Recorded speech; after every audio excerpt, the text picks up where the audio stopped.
తోటలు మేడలపైన ఇంటి పంటల సాగు వైపు దృష్టి సారించడం ద్వారానే ఏడాది పొడవునా రకరకాల కూరగాయలు, ఆకుకూరలు, పండ్లు అందుబాటులోకి తేవడం సాధ్యమవుతుంది. ఇందుకోసం పెరటి తోటల సాగును విస్తృతంగా ప్రోత్సహిస్తోంది కృష్ణా జిల్లా ఘంటసాల కృషి విజ్ఞాన కేంద్రం. రైతు కుటుంబాలు, వ్యవసాయ కూలీలు, సామాన్య ప్రజల కోసం వారి ఇళ్ల పరిసరాల్లోనే దీర్ఘ చతురస్రాకారం అన్నదాత సూర్యమండలం నమూనాలో ప్రకృతి వ్యవసాయ పద్ధతుల్లో అనేక రకాల కూరగాయలు, ఆకుకూరలు, పండ్లను ఏడాది పొడవునా సాగు చేసుకునేందుకు ప్రోత్సహిస్తున్నారు.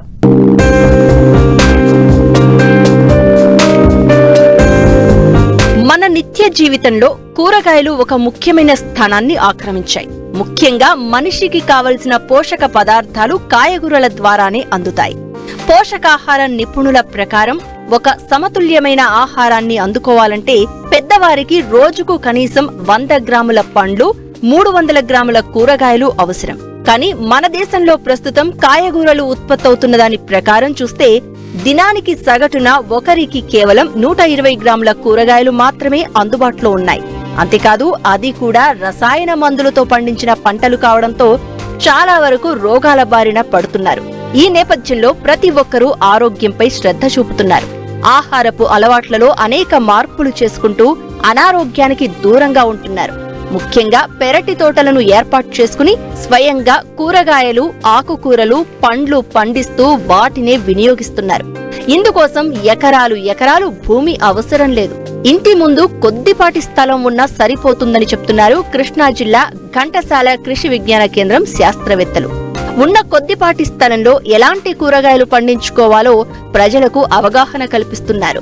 ఆకుకూరలు, కూరగాయలు, పండ్ల మొక్కలు మన ఇంటి ప్రాంగణంలో పెంచుకునే వాటిని పోషకాహార పెరటి తోటలు అంటారు. ముఖ్యంగా మన చిన్న ఫ్యామిలీస్లో ఒక 5 మంది ఉండే ఫ్యామిలీస్లో తీసుకుంటే కనుక మనకి 220 చదరపు మీటర్ల స్థలం ఉంటే మనకి సరిపోతుంది అనమాట. ముఖ్యంగా దీనివల్ల ఉపయోగాలు ఏంటంటే మనం సొంతంగా మన ఇంటి ఆవరణలోనే మన ప్రాంగణంలో మనం వివిధ రకాల ఆకుకూరలను, కూరగాయలను మరియు పండ్ల మొక్కలను పెంచుకోవచ్చు. దీనివల్ల ఏంటంటే మనకి రసాయన రహిత ఆకుకూరలు, కూరగాయలను మనం ఆహారంలో భాగంగా చేసుకోవచ్చు. అంతేకాకుండా ఈ కూరగాయలని, ఆకుకూరలను పెంచుకోవడం వల్ల మనం కూరగాయలని కొనే ఖర్చు కూడా తగ్గించవచ్చు.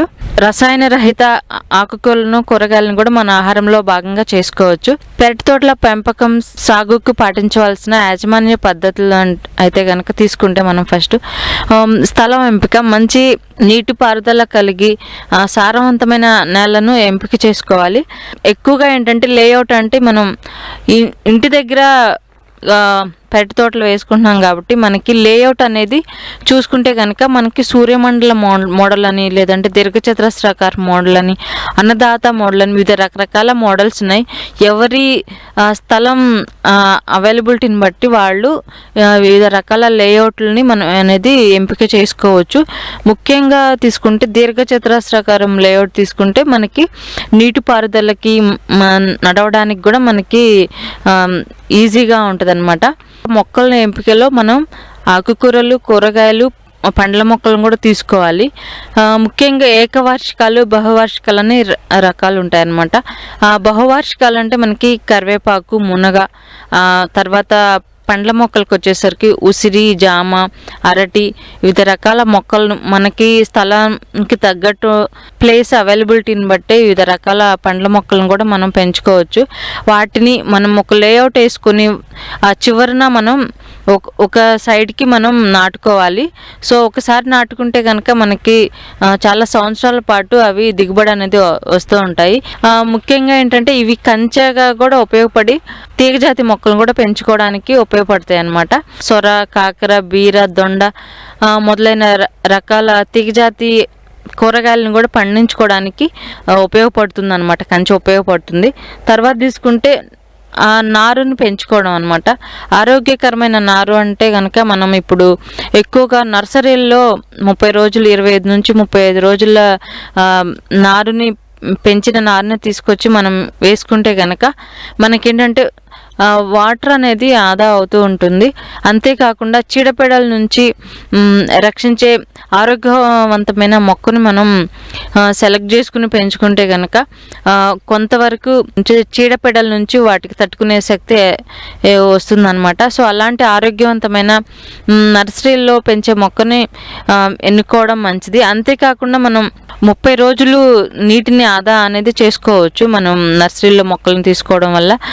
అలాగే చూసుకుంటే ఎత్తుగా నారుమడులను తయారు చేసుకోవడం.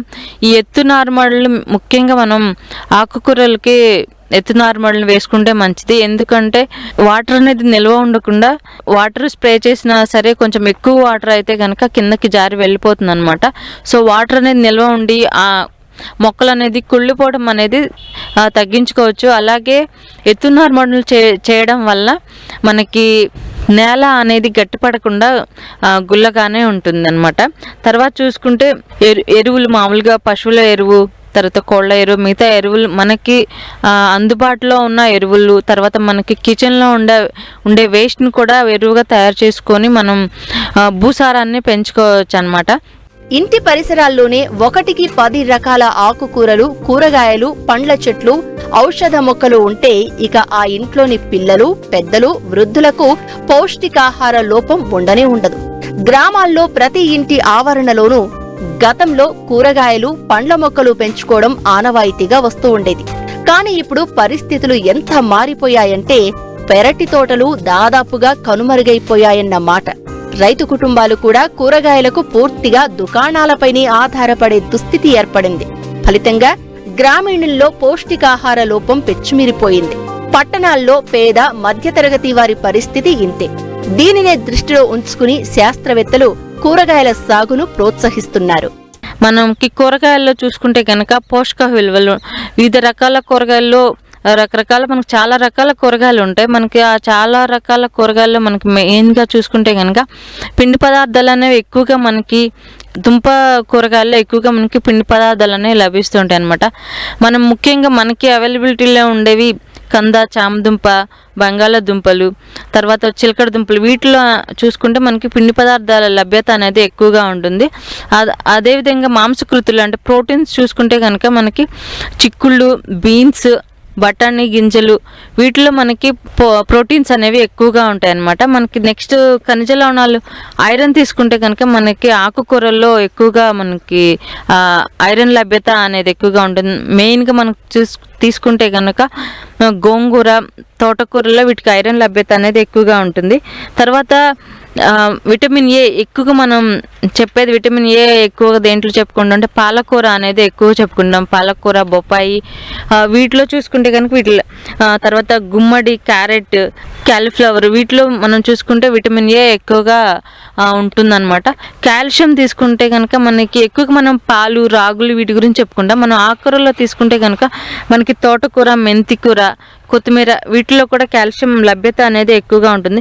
పొటాషియం తీసుకుంటే మనకి చిలకడ దుంపలు, తర్వాత ముల్లంగి, క్యారెట్, కాకర, బఠానీ, వీటిలో మనకి తీసుకుంటే పొటాషియం ఎక్కువగా ఉంటుంది.